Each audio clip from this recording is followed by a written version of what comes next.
Assalamualaikum warahmatullahi wabarakatuh.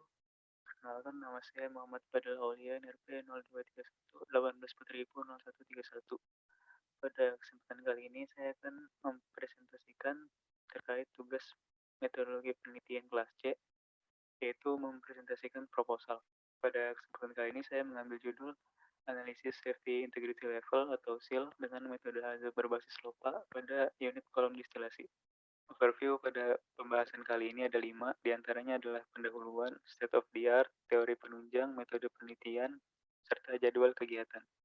Hal yang melatar belakangi pengambilan tema ini diantaranya adalah sektor industri minyak dan gas bagi Indonesia yang memegang peran penting bagi pertumbuhan ekonomi Indonesia.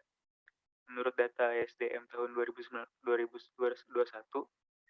Indonesia memiliki pendapatan sebesar 96,7 triliun serta masih memiliki cadangan minyak sebesar 3,7 miliar barel. Hal ini membuat Indonesia menempati posisi 4 sebagai eksportir gas alam cair di dunia. Hal ini seharusnya berbanding lurus dengan peningkatan kualitas keamanan, terutama pada industri oil and gas.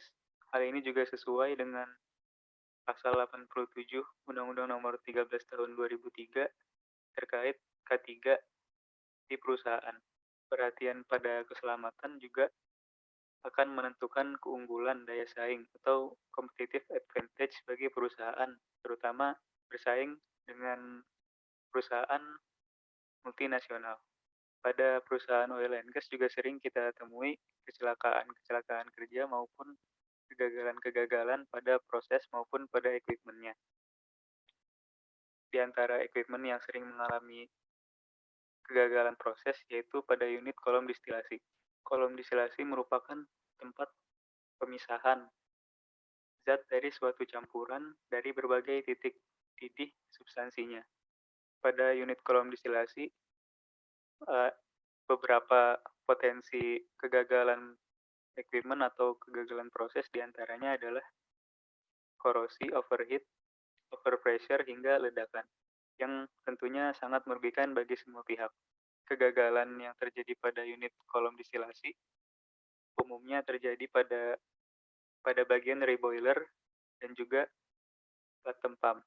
Oleh karena itu dibutuhkan suatu identifikasi bahaya untuk mengurangi potensi kecelakaan yang terjadi. Di antara metode yang digunakan pada kesempatan kali ini yaitu metode HAZOP atau Hazard and Operability Study serta berbasis metode LOPA atau Layer of Protection Analysis dengan menentukan penentuan Safety Integrity Level atau SIL.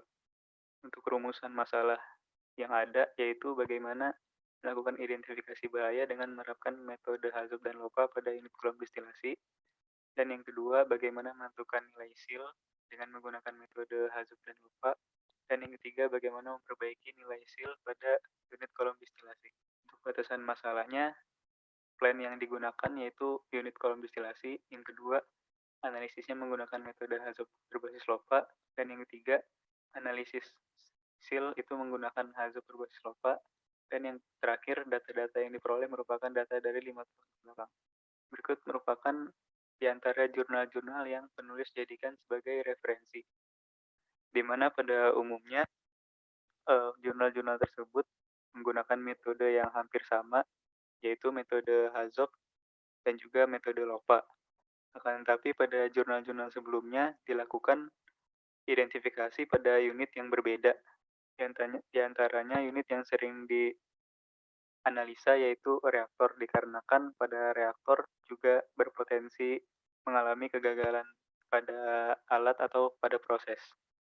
Berikut merupakan kolom distilasi.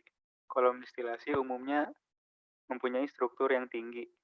Kolom distilasi juga terdiri dari beberapa bagian, diantaranya ada cell and tube heat exchanger, lalu ada reboiler, ada kondensor, dan juga ada reflux drum. Pada umumnya proses pada kolom distilasi yaitu dia memisahkan campuran sesuai dengan titik didih substansinya. Secara umum, outputan dari kolom distilasi ada dua, yaitu berupa gas untuk bagian atas dan berupa cairan atau air di bagian bawahnya. Selanjutnya merupakan analisis seal atau safety integrity level, di mana seal ini merupakan sebuah kategori tingkat keamanan dari suatu safety instrumented system, di mana pada safety instrumented system atau SIS itu terdiri dari 3 komponen secara umum, yaitu sensor, logic solver, dan final element. Pada seal juga terdapat 4 tingkatan, yaitu seal 1 sampai seal 4, di mana semakin tinggi nilai seal-nya akan menunjukkan bahwa integritas dari suatu equipment tersebut cukup tinggi atau dapat bisa diandalkan. Selanjutnya merupakan HAZOP atau Hazard and Operability Study, di mana HAZOP ini merupakan metode identifikasi bahaya yang komprehensif dan terstruktur untuk mengidentifikasi berbagai masalah yang dapat mengganggu proses dan risiko yang terkandung dalam suatu peralatan yang dapat menimbulkan resiko pada orang atau fasilitas di dalam sistem. Metode ini juga biasanya digunakan untuk pencegahan, agar proses yang berjalan pada suatu sistem dapat berjalan dengan lancar dan aman. Di antara karakteristik dari HAZOP yaitu dia sistematik, menggunakan struktur atau susunan yang tinggi dalam mengandalkan dan memastikan safeguard sesuai atau tidak dengan tempat dan objek yang sedang diuji.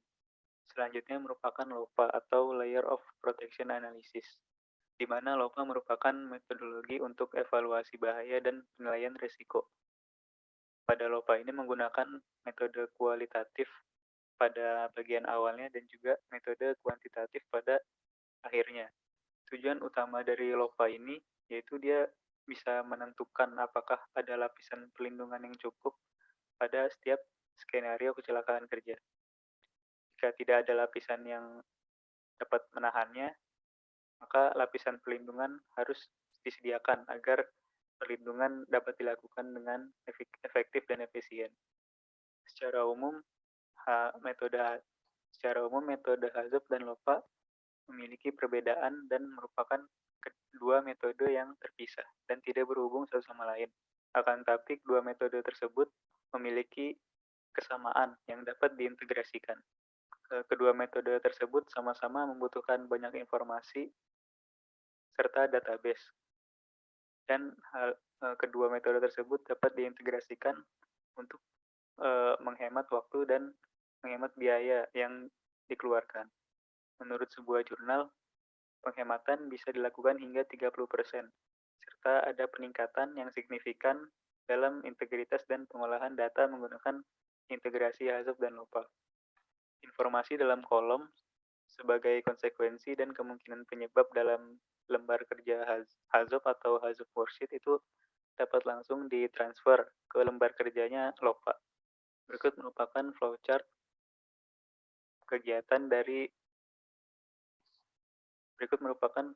kegiatannya. Yang pertama dimulai dari perumusan masalah, di mana merupakan suatu pertanyaan yang akan dicari jawabannya melalui tahapan selanjutnya hingga selesai. Pada tahap perumusan masalah ini, menjabarkan permasalahan yang akan diangkat dalam bentuk pertanyaan. Lalu yang selanjutnya merupakan studi literatur, di mana tinjauan pustaka, di mana pada tahap kali ini mengumpulkan berbagai teori yang dapat membantu dalam penyelesaian penelitian. Literatur yang didapatkan bisa merupakan jurnal internasional, jurnal nasional, maupun tugas akhir dari mahasiswa lain. Peneliti mengumpulkan berbagai macam data yang diperlukan seperti tugas akhir, data maintenance, data PFD atau process flow diagram, data PNID atau piping and instrumentation diagram, data manual proses kolom distilasi, data kegagalan komponen, HAZOP worksheet, dan juga data spesifikasi dari equipment-nya.